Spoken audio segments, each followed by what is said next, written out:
Hello friend, good morning અને બધાને જય મુરલીધર અને બધાને જય શ્રી રામ. લોક કરી દઈએ ચાલુ. આજનું વેધરો કહીને, વેધરો એટલે કે વેધર સારું છે, વાંધો નથી. આજે મારા વાઈપી છે વાડી. હજી 2 દી પછી પપ્પા આવ્યા કહે છે કે દવા છાંટવા જવાનું થાય, કારણ કે હજી કે નથી વાંધો. હવે વાવેતર થાય જ નથી એ નક્કી નથી થતું. તો પાકા 2-3 જણા આવી જાય ને વાવેતરમાં મોડું થતું જાય છે. માંડવીનું મોડું થઈ ગયું, હવે સોયાબીનની પાછું મોડું થતું જાય. તો જોઈ છે શું વાવેતર થાય છે. વરાપ મળશે તો વાવી જ દેવું છે. અને વેધર જો કેવું છે ને તમને બતાવું. આવી રીતનું છે વેધર, વાંધો નથી. પવન છે ધીમો ધીમો, આંચકાનો પવન છે. આંચકાનો એટલે કાંઈ નક્કી ન કહેવાય કે વરસાદ પાછો આવે. આંચકાનો પવન છે કાંઈ નક્કી ન કહેવાય. બનાવ્યો લોકમાં હાલો આજે. હાલો મિત્રો, આજે છે ને આપણે જવું છે હનુમાન બાપાના લાડવા ધારવા. હનુમાન બાપા ધારવા જવું છે, કારણ કે આજે ચાલુ થયા છે અહાડ મહિનાના નિવેદ. હું નિવેદ હોય ને આપણે મારી મમ્મીને પૂછું, મને તો ખબર નથી કે ધારવા જઈએ અમે, એટલી ખબર હોય. પછી નિવેદ હોય છે એટલે 4-5 દી હોય છે. હનુમાન બાપાએ હોય છે, પછી કાલે 2 મામાની આવી છે, પછી વાસરા બાપા આવી છે, પછી પાઘરમાંથી ગઢેશ્રી મંદિર છે ત્યાં આવી છે, પછી મહાની બાપાને કળા આવી છે. જો મેં નિવેદ કે મમ્મી બરોબર કરે એ નિવેદ ભાઈ રોગના નિવેદ હોય. માલ ઢોર ને માણસનો રોગના હોય એમ કે વરદી આપણે માણસના રોગના નિવેદ કહેવાય. રોગના નિવેદ દેવતા વધે રક્ષણ કરે. રક્ષણ કરે એટલે નિવેદ ફરજિયાત. આજે હનુમાન બાપાએ લાડવા ધારવાના છે અને કાલે બીજ ને મસુમાની લાપસી કરી. હા, જો અહાડી બીજ ને મસુમાની લાપસી કરી. એ અમે ઘેરે ધારી, કારણ કે અહીંયા અમારા ગામમાં મંદિર નથી એટલે મસવાઈમાં લાપસી પેલા કર્યા પછી નિવેદ કરી. હા, લાડવા બના જીનકા રાખજો બાપા, આપણે ત્યાં ખૂટે એમ નથી કાંઈ. છોકરા કોઈ નહીં, મારાથી ખૂટે નહીં. હવે ધારવા જઈએ અને હનુમાન બાપાએ હમણાં છે ને એ બધા છે. કાલે મામાએ જ આવવાનું છે, રૂપા મામાએ અને તોરણી અમ્મા.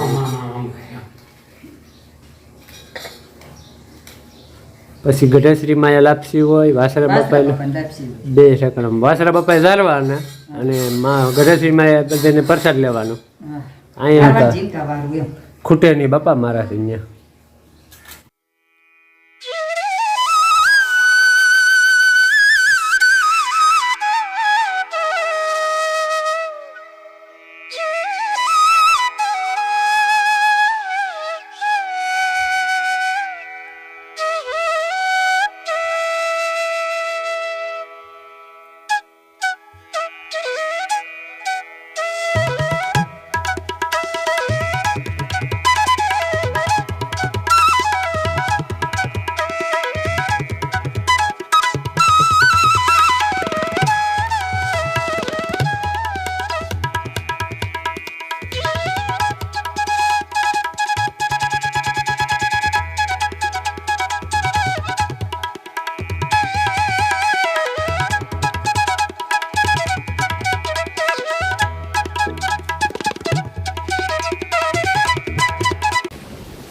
હાલો હવે છે ને પ્રસાદ લઈ જાય. કોઈ છે નહીં છોકરો નકર પેલા તો અમે છે ને 2 લાડવા ખાવા હતો.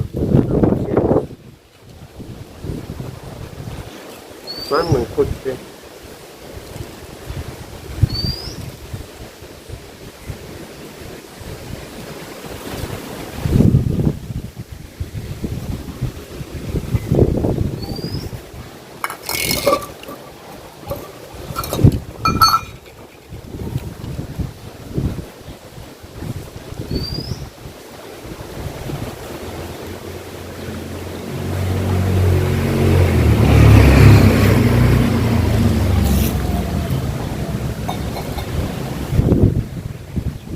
હનુમાન દાદાનું મંદિર છે.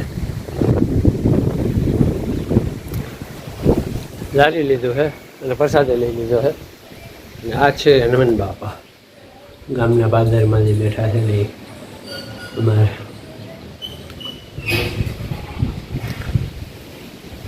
હાલો લારી લીધું અને હવે જઈએ ઘરે. હાલો ફ્રેન્ડ, જમવા બેસીને આપણું શાક ફેવરિટ શાક ભીંડી. ભીંડી ભીંડી લાડવા મેં તો ખાઈ લીધા હનુમાન બાપાએ. ટીંડોરી છે, સાય છે ને આપણું ફેવરિટ શાક છે ભીંડી. એટલે કાંઈ ન ઘટે, ઘટે તો જ જિંદગી ઘટે, પછી કાંઈ ન ઘટે. તો ચાલો આવી ગયો, રોટલી આવી ગયો, જમાવટ આવી જાય. આ છે ને મારું ફેવરિટ શાક છે ભીંડી. ભરેલી ભીંડી હોય, આ હોય, આખો રીંગણો હોય, આ બધું ફેવરિટ છે મારું. મોટો તો ખાય છે, ભેગો ટીવો ચાલુ છે. बाजरा के रोटला है, हम नहीं खाते बाजरे के रोटले, हम गेहूं का आटा ही खाते हैं और सब्जी खाते हैं, दूसरा कुछ नहीं खाते. इसीलिए हमने बाजरे का रोटला नहीं चाहिए, हमको रोटी चाहिए, रोटी. बाजरे का रोटला कभी कभी खाते हैं, भाव वहीं से चलता है कभी कभी मेरे में. चलो हम खा लेते हैं, खाए પછી કંઈ કરીએ નવા ખેલ. આપણો ગુડ ઇવનિંગ. આ છે આપણો ઇવનિંગનો નજારો, એટલે નાઇટ હવાનું જેવું થયું છે. અને જમી લીધું છે, વ્યારું કરી લીધું છે, અને ટીવી જોઈએ 9:30 વાગ્યા સુધી. જો પછી જાઉં મેળવી કરું. બજારમાં નથી જતા હું, છે ને બજારે જતો જ નથી કોઈ દિવસ. તહેવાર હોય ને નવરાત્રિ છે કે આઈટમ છે તો જઈએ, ચાલો મેળવી પર જઈએ અને બેઠા હોય બધા. બજાર કોઈ દી નથી જતા અમે. અવાજ આવતો હોય છે હાવેલા, મેં પંખાને બંધ કર્યો ને હાવેલા અવાજ ચાલુ થઈ ગયો કે ને કેવું આમાં. આવી રીતનું છે આપણે રૂટીન સાંજનું. ઇન્ડોર સ્ક્રીન ટીવી હાલે જોઈ છે ઘડીક વાર, 9:30 ચાલુ થઈ ગયું પાછું. એટલે આવી રીતનું છે. વિડીયો સારો લાગ્યો તો લાઈક કરજો, શેર કરજો અને સબસ્ક્રાઈબ કરજો. મળશું નવા વ્લોગમાં. બાય. ખડખડ અવાજ સાંભળજો આવવાનો જ છે. આવા લીધે બધા આવી રીતે નીકળી ગયા છે, કોઈ નથી.